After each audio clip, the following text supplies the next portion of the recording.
थे गरल तरल, जो तुम मक्खी बनकर मलिनता को प्रसारित करने में जुट गए।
केले का छिलका, बैल के कुछ कण और एक दूषित व्यक्ति जो अस्वच्छता से वातावरण को दूषित करे, इतनी ही तो आवश्यकता थी हमें। मैला फैलाना तो मनुष्य की पुरानी प्रवृत्ति है। इस प्रकार न्योता देते हैं मनुष्य अपने विनाश का। देखा कैसे हमने मशिकाओं और मच्छरों के माध्यम से इस ग्राम को रोगग्रस्त कर दिया। अब यहाँ सब अस्वस्थ होंगे।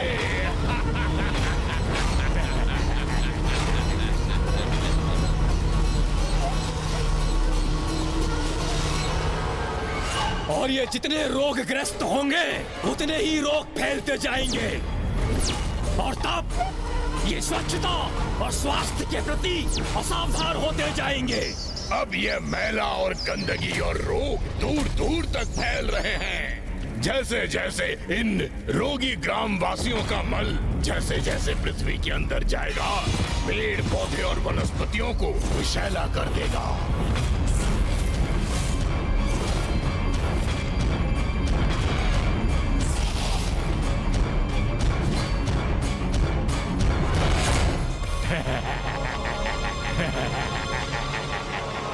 और जैसे जैसे संसार में मैल एवं रोगों की वृद्धि होगी, हम वैसे ही शक्तिशाली होते जाएंगे। दुर्गमासुर के असुर तीव्रता से मनुष्यों को अपनी महामारी का ग्रास बना रहे हैं। ऐसी प्राणघातक महामारी में जहां सभी रोगग्रस्त हो रहे हैं, ऐसे में उनकी सहायता कौन करेगा?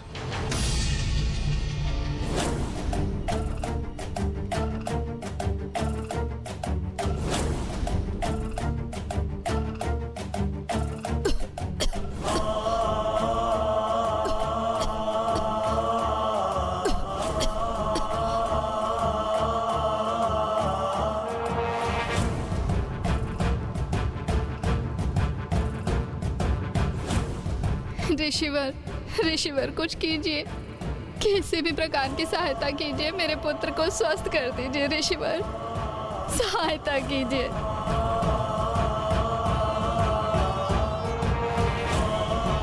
ये औषधि इस बालक को दे दीजिए।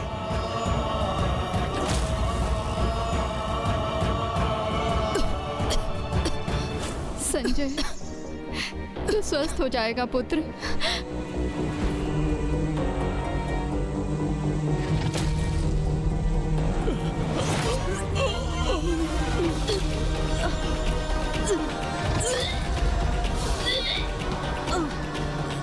यहाँ तो महामारी का प्रकोप है। सारे ग्रामवासी रोग के चपेट में है। हाँ, हम यज्ञ करने में असमर्थ हैं, क्योंकि यहाँ का जल दूषित है, फसलें नष्ट हो रही हैं। यदि इसी प्रकार महामारी का विस्तार होता रहा तो शीघ्र ही हम नष्ट हो जाएंगे। अब तो हमारे पास माता के प्रति भक्ति और निष्ठा से की जाने वाली प्रार्थना ही शेष है।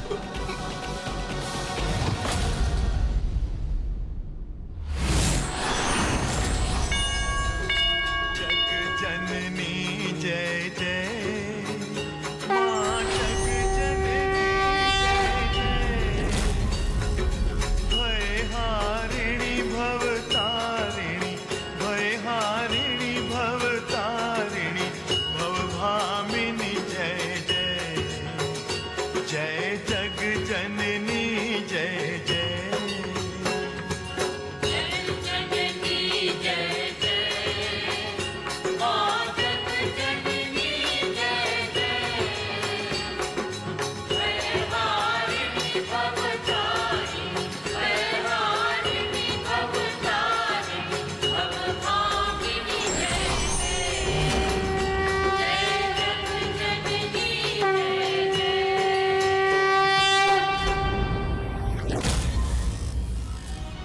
उन्हें पीड़ा में देखकर जब मुझे ही इतनी पीड़ा हो रही है तो माता को अपने संतानों को कष्ट में देख कितना दुख हो रहा होगा। किंतु माता कुछ कर क्यों नहीं रही? तो क्या माँ इनकी पीड़ा से अनभिज्ञ है? कितनी भी प्रार्थना कर लो तुम, किंतु हमारे रोगों से तुम्हारी रक्षा कोई नहीं कर सकता। माता, प्रथम पूज्य गणेश जी ने उचित कहा था। दुर्गमासुर ने एक बार पुनः अपनी नीचता और कुटिलता का परिचय दिया है। माता, दुर्गमासुर के असुर तरल और गरल ने बहुत विनाश कर दिया। स्थिति बहुत गंभीर हो गई है माता। क्षमा कीजिएगा माँ, किंतु गरल और तरल दुर्ग अवधि से अपनी कुटिल योजना को पूर्ण कर रहे हैं। जगत जननी है आप, आपसे तो कुछ भी नहीं छिपा है माँ, तो आपने हस्तक्षेप क्यों नहीं किया माँ? क्या आप गरल और तरल के पापों की गागर भरने की प्रतीक्षा कर रही हैं माँ? किंतु वो तो कब का हो चुका है माँ। उनके पापों की गागर तो कब से भर चुकी है और अब तो उनके पाप छलकने भी लगे। आपके भक्त आपसे गुहार लगा रहे हैं माँ। अब शीघ्र ही आप कुछ कीजिए, गरल और तरल से इस संसार की रक्षा कीजिए माँ।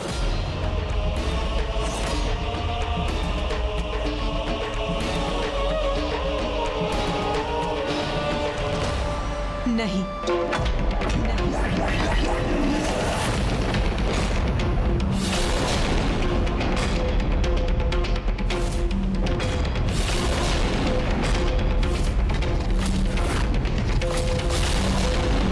किंतु माँ,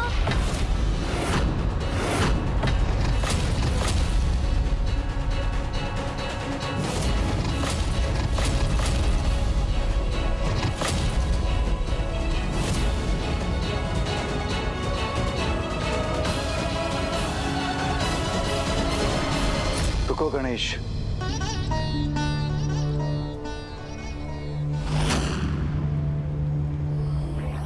पिताश्री, ये माँ को क्या हुआ?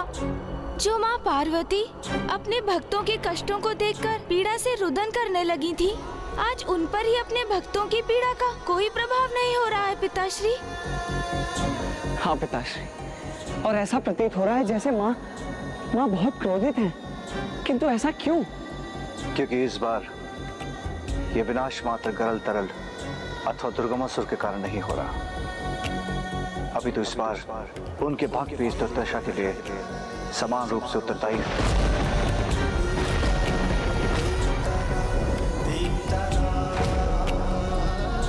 वो कैसे पिताश्री?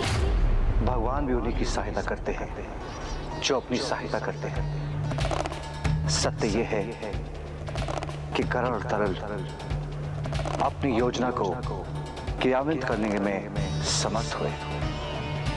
हे ग्रामवासी, द्वारा फैलाए मेले के कारण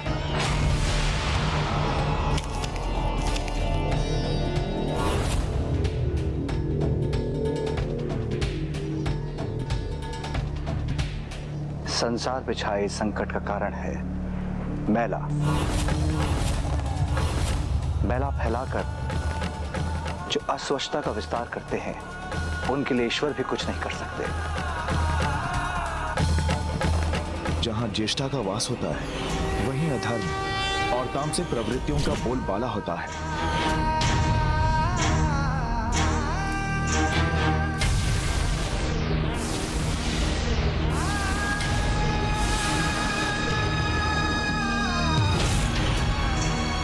जहाँ अशौच होता है वहाँ अलक्ष्मी का वास होता है।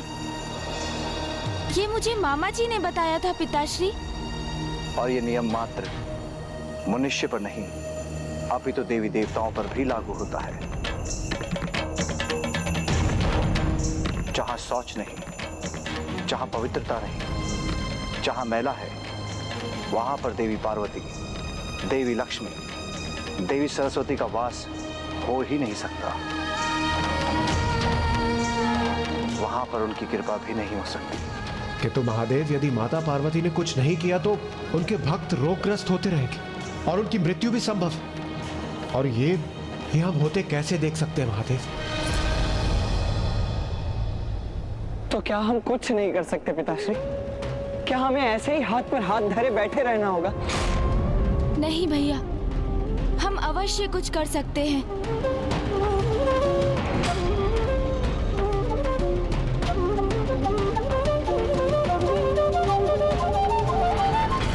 पिताश्री के शब्दों में ही हमारी समस्या का समाधान है। उन्होंने कहा, जो अपनी सहायता करते हैं, ईश्वर भी उन्हीं की ही सहायता कर सकते हैं।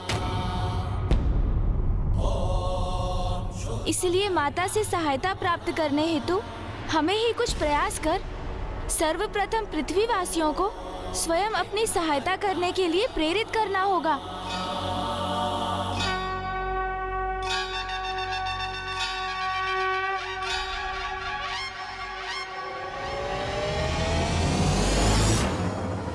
ऋषिवर, कृपा करके मुझे उत्तर दीजिए। क्या हम सब लोग निराश हो जाएं? हमने पूर्ण भक्ति भाव से माता की स्तुति कर अपनी रक्षा की गुहार लगाई है ऋषिवर, उनका आह्वान किया है। तो फिर क्यों माता हमारी पुकार नहीं सुन रही है? क्यों हमें दर्शन देकर हमारे कष्टों को दूर क्यों नहीं कर रही है ऋषिवर? उत्तर दीजिए। यदि ऋषिवर ही निरुत्तर होंगे तो हम सभी साधारण मनुष्य भला क्या कर सकते हैं? चलो सभी, अब कोई नहीं सुनेगा हमारी गुहार। चलो चलो।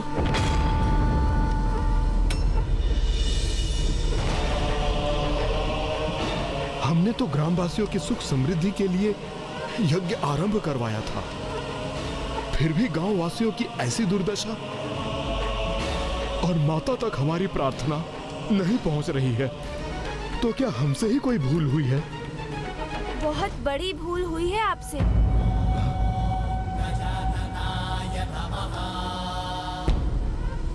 प्रथम पूज्य गणेश जी, देव सेनापति कुमार कार्तिकेय जी, आपको कोटि कोटि नमन। प्रणाम ऋषिवर। प्रणाम ऋषिवर। हमें बताइए प्रभु, हमसे क्या भूल हुई है? भूल आपसे नहीं, भूल तो समस्त ग्रामवासियों से हुई है।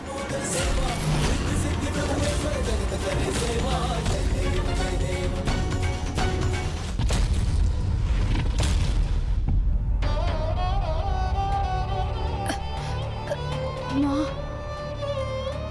हाँ पुत्र, हाँ संजय, मैं यही हूँ। क्या हुआ? जल जल चाहिए? जल चाहिए, अभी लाती हूँ।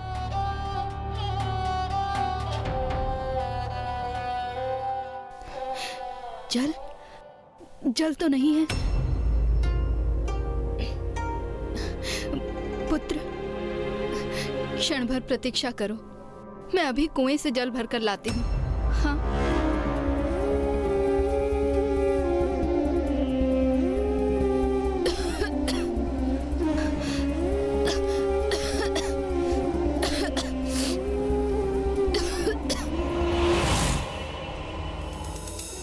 मैं कुछ समझा नहीं प्रभु।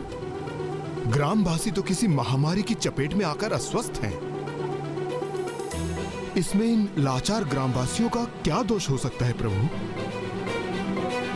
दोष है ऋषिवर। अपने चारों ओर दृष्टि घुमाकर देखिए।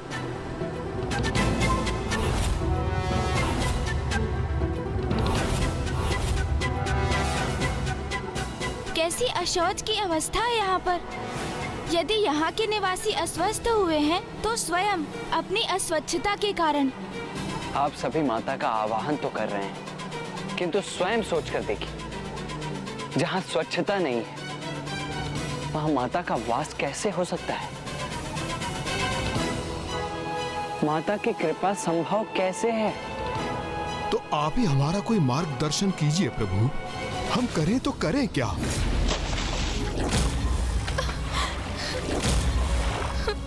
इतना दूषित जल मैं अपने अस्वस्थ पुत्र को ये दूषित जल कैसे दे दूं? कृपा करके कुछ तो उपाय बताएं माता। माँ की कृपा तो तभी होगी जब ये स्थान स्वच्छ होगा, अर्थात यहाँ के निवासियों को स्वच्छता के प्रति जागृत करने की आवश्यकता है, और हम वही करने आए हैं यहाँ।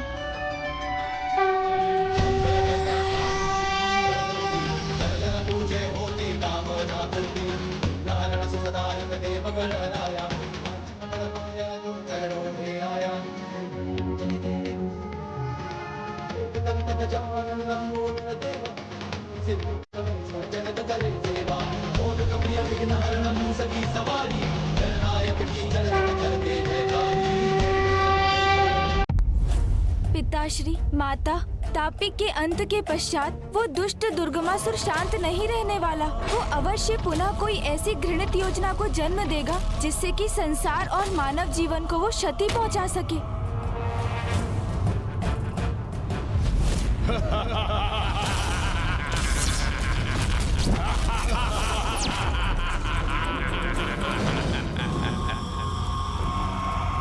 जाओ जाओ, शीघ्र जाओ और संसार को संक्रामक रोगों से प्रभावित कर दो। कितनी दुर्गंध आ रही है इन दोनों से। अरे शीघ्र जाओ। हाँ, क्यों नहीं, आप निश्चिंत रहिए महाराज। हम करेंगे अस्वच्छता का इस संसार में विस्तार। सभी जीवों को रोगग्रस्त कर देंगे महाराज।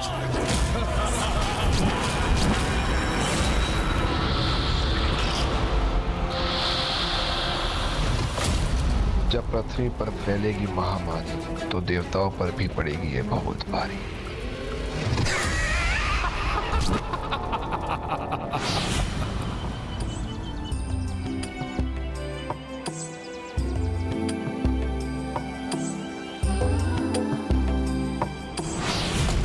माता जगत जननी की कृपा से अकाल स्थिति से हम सुरक्षित हुए।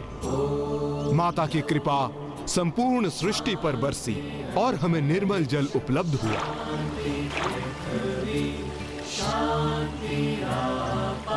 इसलिए हमें यज्ञ आरंभ करना चाहिए।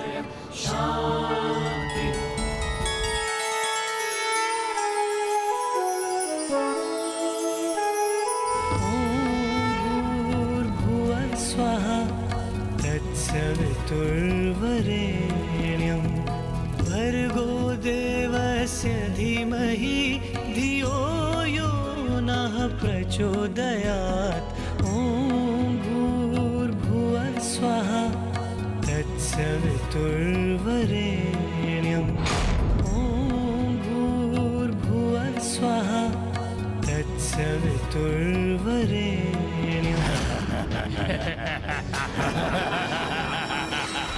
क्या स्वच्छ और शुद्ध ग्राम है ये? क्यों ना यहीं से आरंभ करें, इससे ही अशुद्ध बनाएं। अवश्य हम यहीं आरंभ करेंगे, किंतु हम रोग फैलाने की शक्ति का प्रयोग तभी कर सकते हैं जब हमें कहीं कुछ अस्वच्छता दिखे। उचित कहा तुमने तरल। यहाँ तो सब स्वच्छ है, मैले का लेश मात्र भी नहीं है। बस मैले के कण भर की आवश्यकता है हमें। उसके बाद हमारे प्रकोप से कोई भी अछूता नहीं बच सकता।